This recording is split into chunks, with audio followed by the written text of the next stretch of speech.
And welcome to this episode of CMN Live. My name is Karen O'Hanlon Cohrt, and I'm delighted to be joined today by a special guest, Xavier Duportet from Eligo Bioscience. Before we get started, I want to apologize for the delay. Thank you all for your patience, and hopefully it will be worth the wait. So Javier, welcome to this episode of CMN Live. Delighted to have you here today. Great to be here. Yeah. So today we're going to talk about the microbiome, a little bit about what the microbiome is, how it's involved in health and disease, and most importantly for our conversation, how gene editing can be used to open up, I guess, new ways of treating human disease by targeting the microbiome. So why don't we start first with the basics? You hear a lot about the microbiome. It's a bit of a buzzword. It pops up everywhere in TV ads, in the popular science media. In your own words, what would you say the human microbiome is? So, at least for us, the way we're looking at it is that it's the trillions of bacteria that are inhabiting our body, whether it's on the skin, the lungs, the gut, the vagina, and also, our tumors. I mean, our tumors when we have them, unfortunately, or even organs like now we're seeing we have bacteria in the brain. So basically, it's all the bacteria that are living with us, most often, which are beneficial, but in some cases, actually, which either trigger or drive disease progression. Yeah, great. So just on that note about the human microbiome being such a big buzzword, in the last 15 years or so, huge efforts have gone into understanding in some detail, I would say, exactly how the microbiome impacts not only our health, but also, how it is playing into certain diseases. One of the biggest initiatives that I am aware of is the Human Microbiome Project that started maybe almost 20 years ago now, or maybe even before that, really conceptually, with huge amounts of money gone into that. And some, there have been some findings from that already. What would you say have been the most important outcomes of those studies so far? Well, I think there are a couple of outcomes. I think at first, this project, the Human Microbiome Project, at least helped. So there was a lot of basically sequencing done at different depths to try to understand how variable. So what was this microbiome? What are the species that are composing the microbiome? How it differs based on body size, and try to understand if there is like a core microbiome, which is quite ubiquitous. So if we can find the same microbiome composition across individuals, whether it's across the globe, whether and different populations, different ages. And I think one of the key finding was that yes, there is a core microbiome. So there are some bacterial species that are very often, most of the time, found across individuals. But more importantly, I think beyond just the fact that there are these core species being presented, it was that you can have some strong variability in the microbiome composition in terms of bacteria, but in terms of genes and functions, you can have a very, between two persons, you can have a different microbiome, but the functions that are carried out by this microbiome are quite similar. So you can have different bacteria, but typically, whether it's on metabolic functions or immune regulation, these functions are shared across individuals, and then it can be different bacteria, but these core functions of the microbiome are robustly present across individuals. Right. So with all of these new findings, then I guess, the idea is that we will see some new targets for diseases. And I know there are a lot of companies out there that are sort of the microbiome companies that are developing new therapies around maybe modulating the microbiome itself and, maybe adding in different strains or removing strains or bacteria. But I understand that Eligo is doing something a little bit different, or actually rather more than a little bit different. Before we get into that, I'd like to ask how you got into this area of work and sort of how Eligo came to be in the first place. Yeah, so actually we're not working on the microbiome when we started Eligo. We're working on CRISPR-Cas, and it was like now 10 years ago, a bit more than 10 years ago, when everyone was when CRISPR was just discovered. everyone was trying to understand and see how we could use CRISPR, this new technology, to edit human cells, eukaryotic cells, for gene therapy, gene editing. And basically what we've showed, and we were the first one to show actually that, and trying to see how we could use CRISPR in bacteria. And so what we showed is that actually when you express this nuclease, the CRISPR-Cas nuclease in bacteria, which is basically where it comes from, because it's been discovered as the immune system of bacteria, as part of the immune system of bacteria, prokaryotic elements, cells, then when you create this double-strand break in the genome of a bacteria, as opposed to eukaryotic cells, which have the very efficient machinery to repair double-strand break in their genome, bacteria do not have this, or at least very inefficient ways to repair double-strand breaks. And so therefore, what we discover is that if you express a nuclease in a bacteria and you use this CRISPR nuclease to target a region in the chromosome of the bacteria, wherever you cut, it will lead to the death of bacteria, because it cannot repair double-strand break. And so we thought, oh, this is actually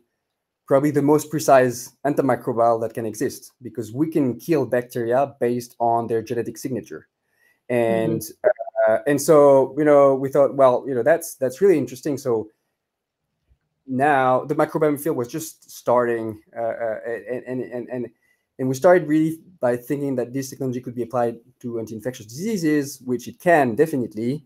But then we thought, actually, beyond infectious disease, because we're discovering that now within the microbiome you have some, and within the specific bacterial species, you can have some strains that are really beneficial for your health, but some that are actually driving disease. And these strains, maybe the only difference they have is the presence of one specific gene, toxin gene, or a gene or peptide that mimics a host autoantigen and drive autoimmune response. And so now we had a tool finally that could enable us not to wipe out a whole species, but even go further than that, actually do surgery in the microbiome by removing just the strains, killing the strains that were driving the disease and not the whole species. And so this is how Eligo came about. And I think beyond CRISPR, what's really important is that, yes, we're using CRISPR, but like for any gene editing companies, what's really one of the key limitation or key obstacle to overcome is the delivery. How do you deliver? We know CRISPR can edit genes in human cells, and now we've shown that CRISPR could kill bacteria based on their genetic signature. But how do you get this in a human? How do you manufacture a drug that can indeed have this outcome? And so we spend a lot of time actually, and this is really one of the key know-how and expertise of the company is on building delivery vectors to be able actually to deliver this CRISPR payload to the microbiome, to specific bacteria in the microbiome, to kill them or to edit them or to add new genes. And so, yeah, this is how we started based on this discovery of CRISPR could kill bacteria. Great, and that was about 7 or 8 years ago. The company was founded. We published we published 2 papers back to back when we were still in academia.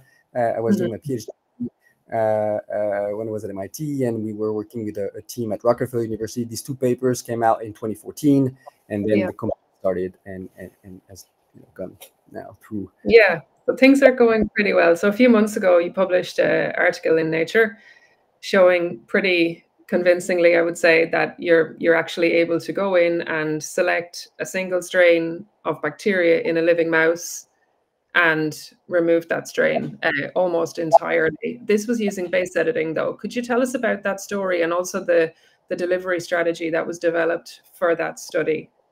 Yeah. So the killing of bacteria with CRISPR, we had shown this in the past already. It's been like 5-6 years that we've showed highly efficient delivery of CRISPR and killing in an animal. But what we've actually thought about is that beyond CRISPR, we know that we can deliver CRISPR and kill bacteria very efficiently. But sometimes you do not want to kill the bacteria because actually, for the whole species carries a gene that is that drives disease.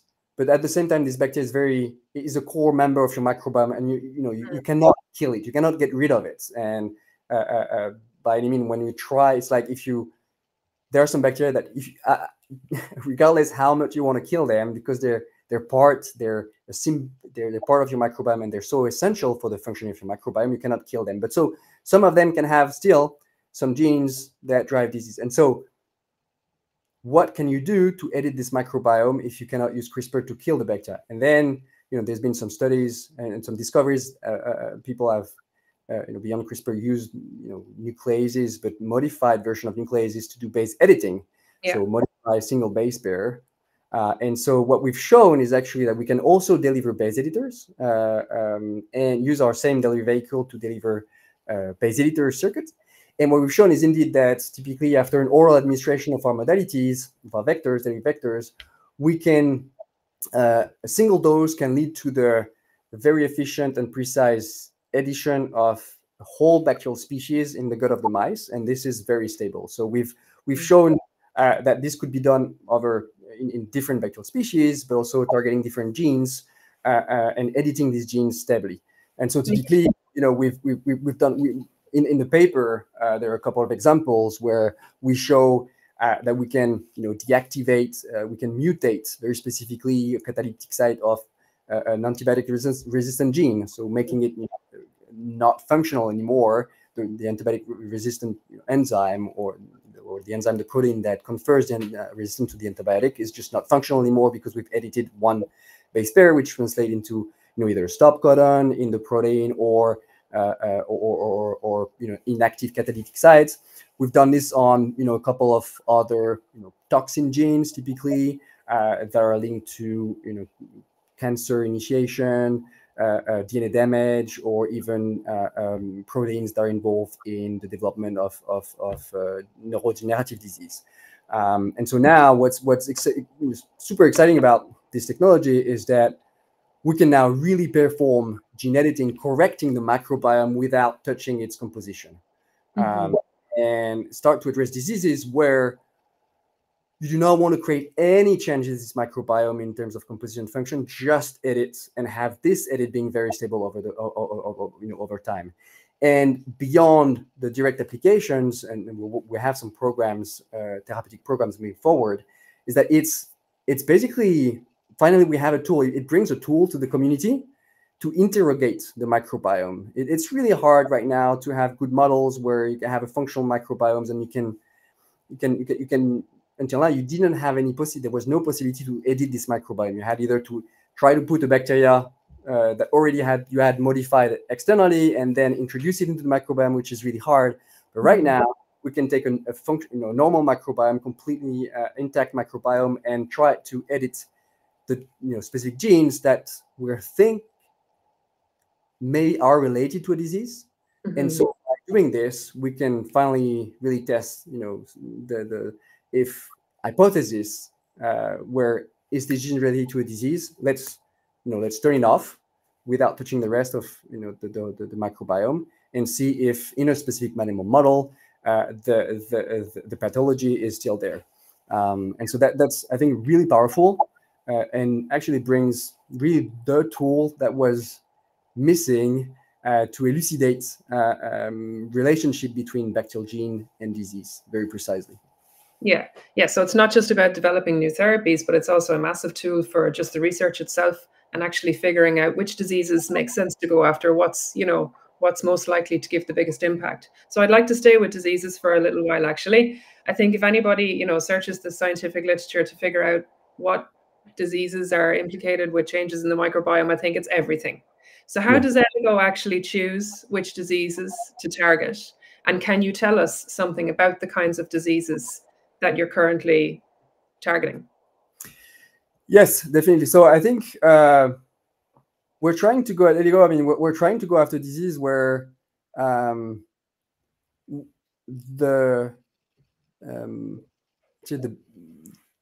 link between the spectral species and the disease progression trigger is really strong. And this is where there's basically only one bacterial species involved. Because when you start to have multiple bacterial species, then it becomes extremely complex to understand what's happening. And so we're trying to limit as much as possible the biological risk. And so typically our lead program is in moderate to severe acne vulgaris. And what we're going after diseases first because moderate to severe acne vulgaris, it's actually quite really, it has really important unmet need. There's 120 million people worldwide. We're not talking just about a few pimples. We're talking about 40 to 130 lesions on the skin, with only treatments available being either first line antibiotics that don't really work, and the magic bullet being Accutane, isotretinoin, which is an oral retinoid, which has very significant side effects, and people who've been under Accutane will it's interesting when we talk to reporters, journalists, or investors who had acne and Accutane. They're like, "Oh yeah, I understand that it's it would be game changing to have disease." And so we're going after this disease because actually, what's really interesting is that the bacteria that is involved in the pathogenesis of acne vulgaris is a bacteria that is carried by everyone, literally everyone. This is quite important when we're talking about microbiome disease. Often,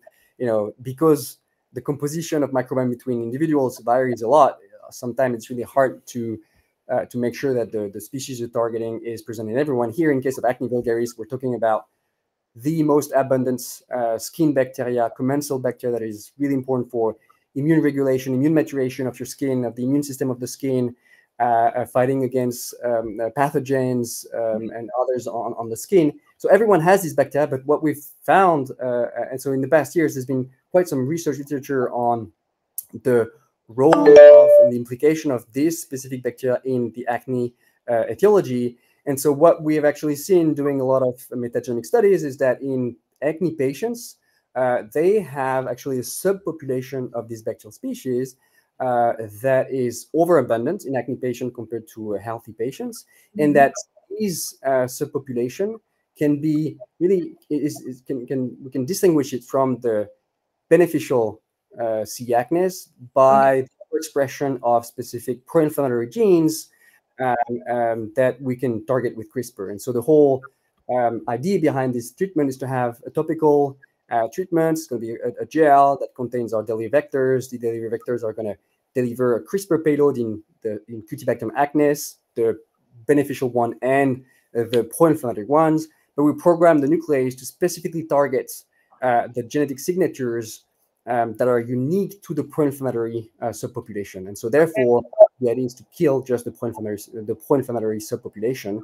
while leaving the rest completely intact and enabling actually to correct the dysbiosis, enabling the beneficial C. acnes to take over, and therefore prevent any further or any new lesions from being formed because we just would have wiped out these pro-inflammatory lesions. That's very interesting. Do you envision a one and done strategy there then, a treatment strategy? I'm just wondering, I don't know much about the topic, but that subpopulation of bacteria that those patients are carrying, that must have come from somewhere. Does it evolve from the parent population, or do they pick it up somewhere else, or what?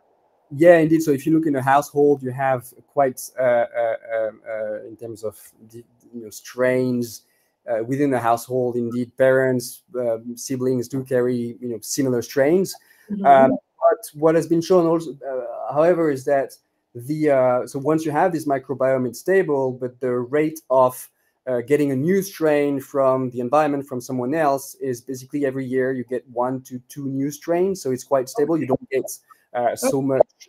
So hopefully we should not do too many. We shouldn't have to do too many treatments, and they will be quite stable. I think right now, if our therapy has, if you do the therapy for a month to rebalance this microbiome, and you don't have any flares for 3-4 months, that's already a game changer compared to current treatments.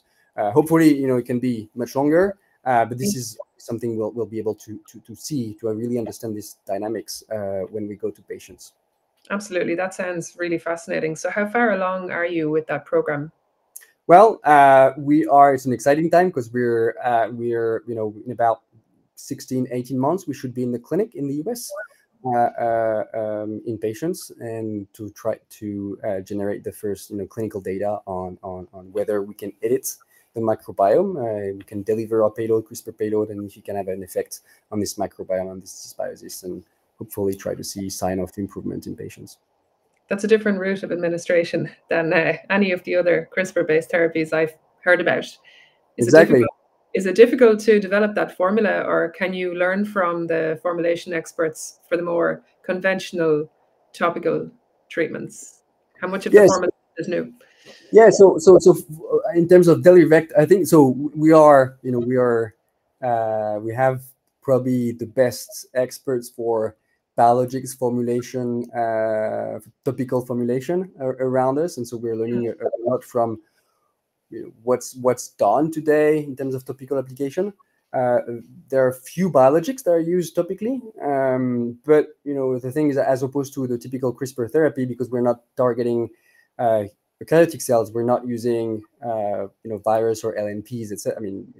Eukaryotic virus or LNPs. We're using our vectors are derived from bacteriophage, so we're using the structure of the bacteriophage, which is a virus that targets bacteria. Which is protein based, so it's we can lyophilize it. It's very stable at room temperature, and so it's we're working on this formulation, and we're trying to combine both worlds, the topical and the biologic, which is interesting. Yes, absolutely. But, modalities are very small. The hair follicle is actually quite large, and there's been quite a number of demonstration that you can get quite large molecules deep down in the hair follicle. Okay, great. We're looking forward to more updates on that. So what about any of the other diseases? Can you tell us about any of those? Yes. Well, I think typically something we're looking at is also the intratumor microbiome.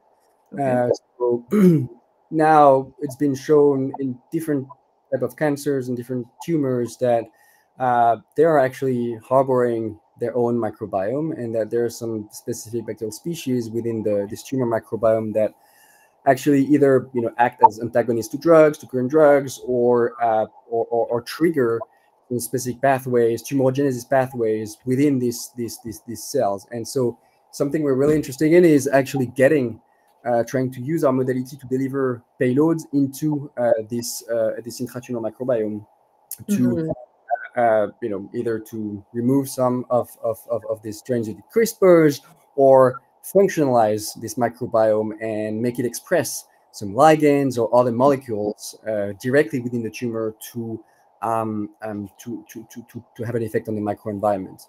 Right. And something else where we're really interesting now is that we have this, in gene editing, what's really hard is to get the right vector, an efficient vector to deliver your payload to the right organ. And so right now, we have developed a really good vector for this bacteria in the skin, Cutibacterium acnes, for the skin microbiome.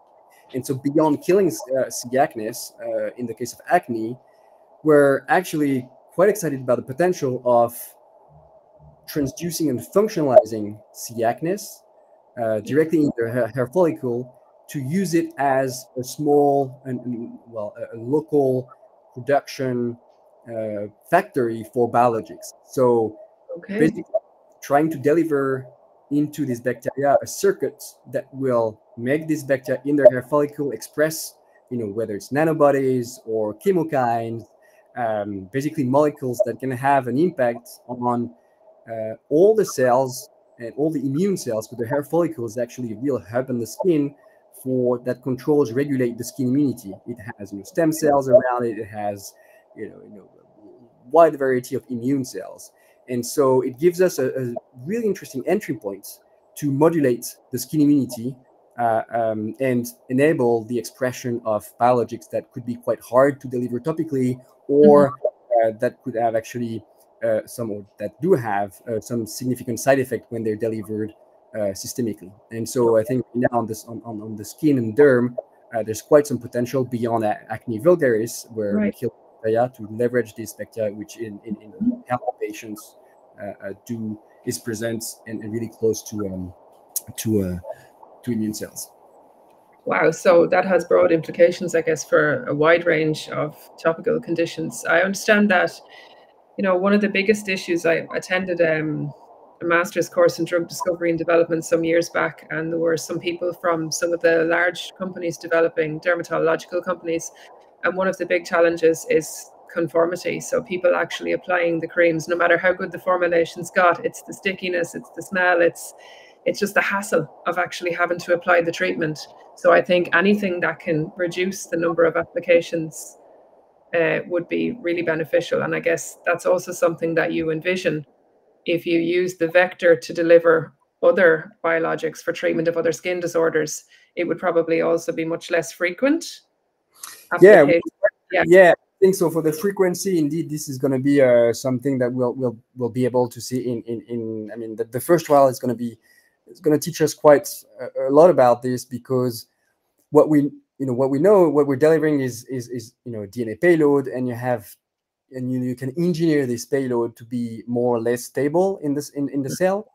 And so I think potentially, instead of having to apply a biologic or a cream on the skin, and then after a few hours basically it's wiped out, you don't have anything anymore here, because the bacteria will be transduced with these payloads that they will keep for a while until it's lost or until they're expelled. This is something also interesting, because we might have a sustained expression of specific biologics.